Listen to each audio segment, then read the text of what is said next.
So here we are located just off of Utah Beach, and there's this plaque which is relatively obscure, and it's a really important story that you may not know about. It's the story of Florence Conrad, who was an American living in France in 1940.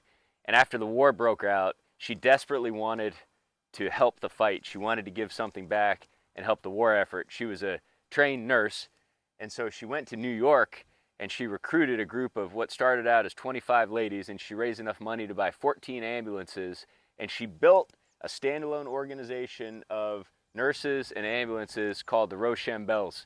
And they came back to France, and after the invasion on Dday, they landed here in August of 1944, and they began providing ambulance support to the units that were here on the ground.